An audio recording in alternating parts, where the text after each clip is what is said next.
Bismillahirrahmanirrahim.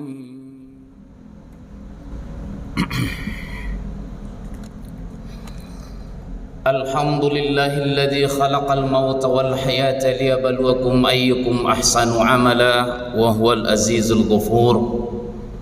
Ashhadu an la ilaha illallah wahdahu la syarika lah wa ashhadu anna sayyidana Muhammadan abduhu wa rasuluhu la nabiyya ba'dah. Allahumma salli wa sallim wa barik ala sayyidina wa habibina wa syafi'ina wa maulana Muhammad wa salli wa sallim wa radiyallahu ta'ala an kulli sahabati rasulillahi ajma'in. Amma ba'du, faya ayyuhal hadirun al-kiram, usikum wa nafsi bittaqwallah. Ittaqullaha haqqa tuqatih wa la tamutunna illa wa antum muslimun. Faqala Allah ta'ala fi kitabihil karim wa huwa asdaqul qailin. A'udzu billahi minasy syaithanir rajim. Bismillahirrahmanirrahim. Qul hal nunabbi'ukum bil akhsarina a'mala alladzina dhalla sa'yuhum fil hayatid dunya wa hum yahsabuna annahum yuhsinuna sun'a. Ulaika alladzina kafaru bi ayati rabbihim wa liqa'ihi fahabitat a'maluhum fala nuqimu lahum yawmal qiyamati wazna. Wa qala Rasulullah sallallahu alaihi wasallam, kullukum ra'in wa kullukum mas'ulun an ra'iyatihi. Sadaqallahul azim wa sadaqa rasuluhun nabiyul karim wa nahnu ala dhalika minasy syahidin wasyakirin walhamdulillahi rabbil alamin.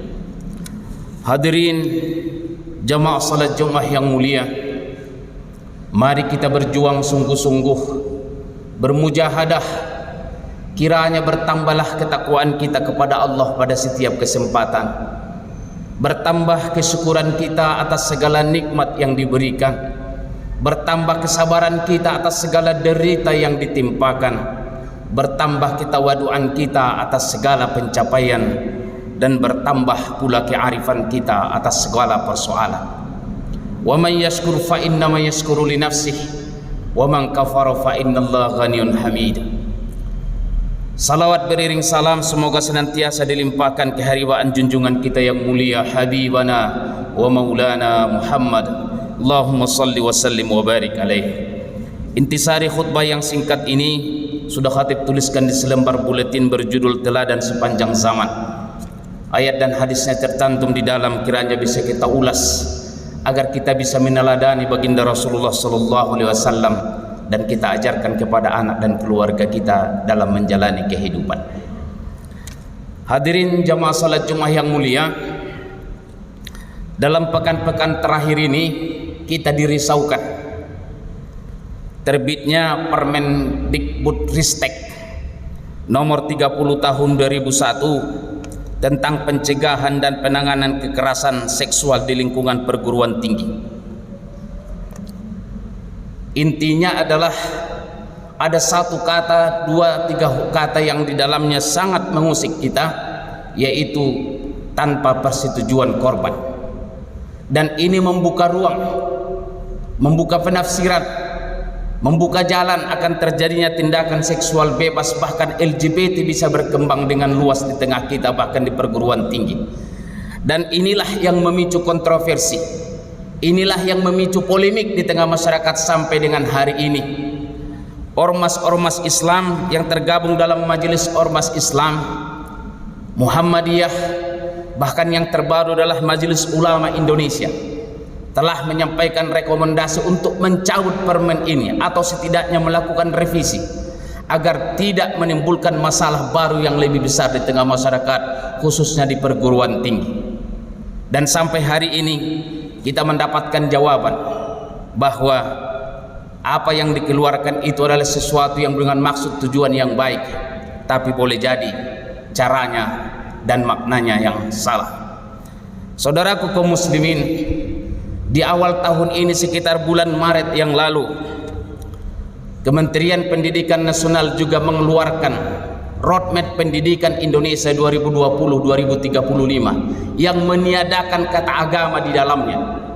Setelah menimbulkan kontroversi yang sangat luas di tengah masyarakat, akhirnya direvisi, dan ini menjadi pelajaran sangat berharga, dan hari ini pun terjadi kembali karena memang para akademisi, para guru besar, para ormas Islam yang mengelola lembaga pendidikan sampai perguruan tinggi tidak dilibatkan untuk merumuskan kebijakan yang sangat strategis ini dalam rangka menyiapkan anak didik kita yang berakhlak karimah di masa depan.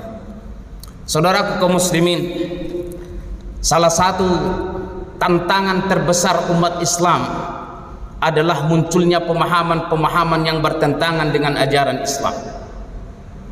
Dan pemahaman-pemahaman itu dikumpulkan menjadi 3 hal besar, yaitu pluralisme agama, yaitu paham yang mengajarkan bahwa semua agama adalah sama, dan karenanya kebenaran setiap agama adalah relatif.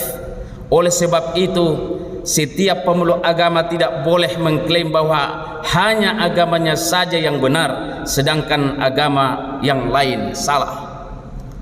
Yang kedua adalah liberalisme agama, adalah faham yang memahami nas-nas agama, yaitu Al-Quran dan Sunnah, dengan menggunakan akal fikiran yang bebas dan hanya menerima doktrin-doktrin agama yang sesuai dengan akal fikiran manusia.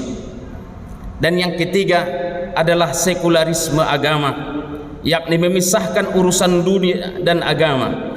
Agama hanya digunakan untuk mengatur hubungan pribadi dengan Tuhan, sedangkan hubungan sesama manusia hanya berdasarkan kesepakatan sosial. Inilah pemahaman-pemahaman yang sangat berbahaya dan terus berkembang di tengah masyarakat kita. Oleh karena itu, Majelis Ulama telah mengeluarkan fatwa nomor 7 tahun 2015 tentang pluralisme, liberalisme, dan sekularisme, yang intinya adalah faham ini bertentangan dengan ajaran Islam, dan umat Islam haram hukumnya mengikuti paham sepilis ini. Dan ini harus kita pegang teguh, karena petuah fatwa dari para alim ulama inilah yang menjadi pegangan bagi kita dalam kehidupan ini. Hadirin jamaah salat Jumat yang mulia, ada pesan-pesan yang sangat penting bagi kita dalam menjalankan kehidupan ini, dalam menyikapi perkembangan yang terus luar biasa, bahwa salah satu yang dapat ditarik kesimpulan adalah dalam rangka menyusun permen ini menggunakan logika liberalisme, logika liberal yang tidak menjadikan agama sebagai dasar pijakan untuk merumuskan kebijakan.